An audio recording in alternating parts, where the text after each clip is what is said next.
Yeah. I'm good, yeah. I guess just on the record, what can you tell people about how the last few months have been for you and how you are doing? Yeah. I mean, I knew the journey was going to be a little bit long, and, I think I have an incredible staff. So season was amazing because I had a routine, and you had the team, and then you get into the summer and you've got a little bit of recruiting, and your routine kind of goes up and down. So, I think Travis and Troy get out in the recruiting trail was, awesome to be able to help them a little bit, but they definitely helped me out. And it's been good. I got one more round to go, and then, some testing. And so, hopefully by the end of this fall, we've kicked it in the butt and, ready to move on for season. What's the benefits of an international trip, especially with a team that will have so many new pieces coming in? Yeah, I think that was the whole mindset is, when you have 9 newbies coming in, we really pride ourselves in the connection piece. And, this is a really good opportunity. We've wanted to do an international trip for a long time, and it just happened to fall on this opportunity right now with the 9 freshmen. So, getting a shared experience is incredible, something other than softball. And, we'll play over there, we'll do some clinics over there, but we'll get to have the opportunity to explore and do some things together too. So just getting to know each other, pay the dividends for this year, next year, the years after, So just really excited about getting to know the people that are part of the program. What can you share about your itinerary while you're over there? So busy itinerary. I mean, when you're gonna go, you might as well take advantage of every day. So we're gonna do some team stuff, obviously some tourist and exploring stuff. We'll go down to Paris, go through the Channel, go down to Paris, spend some time, doing some tea, and we're gonna go to a theater, some things that you probably wouldn't normally do, we're gonna try to do, and we're grateful for, our Dugout Club members that, have given us this opportunity to be able to do this. So, I think that, enjoying London. We're going to get outside of London too. I think that's important. If one to know the city, it's one to know outside the city too. So we're going to do some quintessential stuff, outside of London. And we're going to meet some Florida State alumni over there that are living over there. We're just really getting after every piece we can, as a team. In terms of actual softball, you said you're going to be practicing a bit. Are you actually playing over there as well? We'll play. Yeah, we're going to do an exhibition game with the London Mets club. We're going to do a clinic in the morning for them.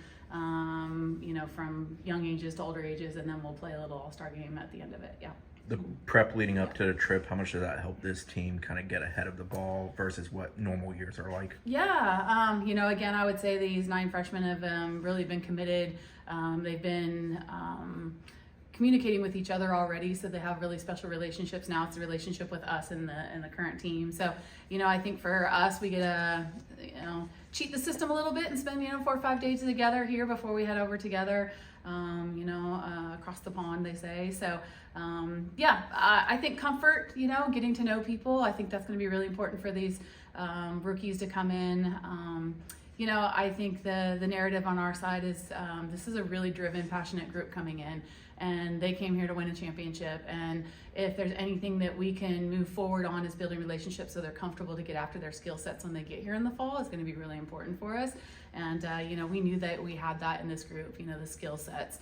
And so we just wanted to take a couple of weeks to really kind of jumpstart that process and that comfortability of here at Florida State. They're already working out in the cages on their own. They're doing all their own things on their own already. So, which is pretty awesome to see. And, that's what it takes to get to the level that we want to be at. What's it been like a month and a half since you guys kind of broke for the summer? Yeah. Just how has it been to kind of get the band back together? Yeah. I think it's hard to say a disappointing end of the season. It was such an incredible season, and we had such amazing upperclassmen that, graduated, and you just want more for them, as a coach. And Nigeria obviously did a really good job, and Texas Tech did a really good job, and they're in the championship game. And, sometimes it's just hard the pill to swallow, but our game has really grown and is become just, super challenging to get to the World Series, Championship Series. And, so I was very proud of our super regional run, but, we want to get past those humps and we want to push past those humps. So yeah, just a little time. You got to get time away. You got to really let it sink. What can we do better as we move forward? What can we bestow on this team right now that can help them move forward? And, I think as a staff, we continue to talk about that in the month and a half we're on the recruiting trail and getting after it. As you work towards this season and building a roster for this season, the amount of retention you had plus a really large freshman group that you seem super excited about, how much did that play a role into not pushing into the portal much at all and ultimately not taking anyone from the portal?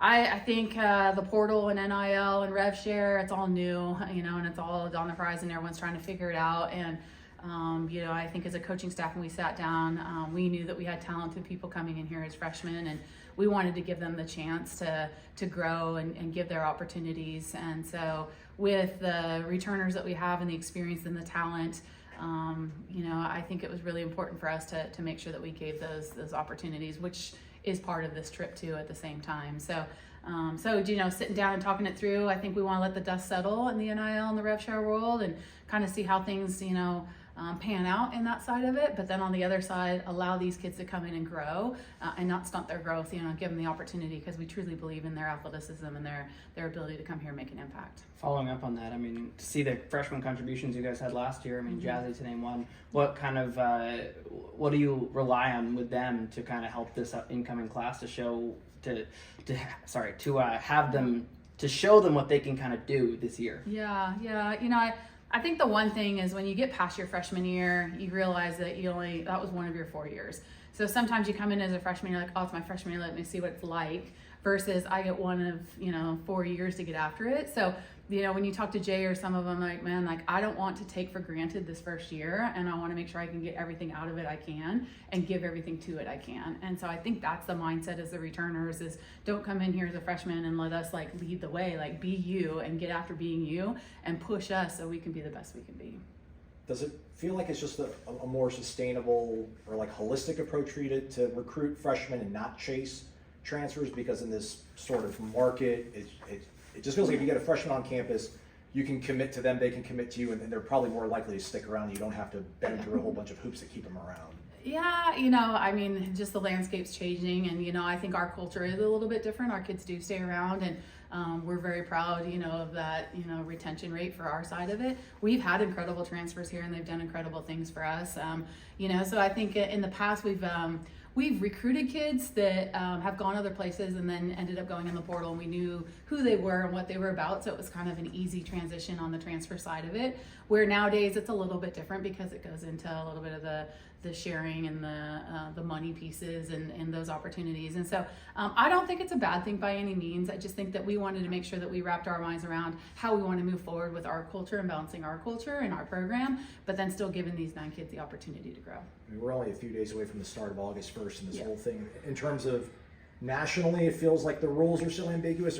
What's the communication like, at least with people at Moore, in terms of what they're going to be able to offer you guys for the revenue share component? I think that's, Michael Alford's a pretty credible leader for us, and he's been on the front lines of trying to make sure to do the best for the game and for Florida State and for the athletic department. And so, I think he's very communicative on that side, and we all understand the big picture of what, basketball and football bring in the rev share department and, kind of how they tier that, but then where does women's sports fit? Where do other things fit? And so I think he's very supportive of our growth and, and scholarship increases and roster limits and those kind of things. So, we're in a really good position, and to me, it is a very collaborative year by year. You go in and you talk and you're like, okay, there's this kid, and he's not going to look, he doesn't put us in, a bucket. He's going to look at how we can do the best for our programs, and he's very well receptive to that.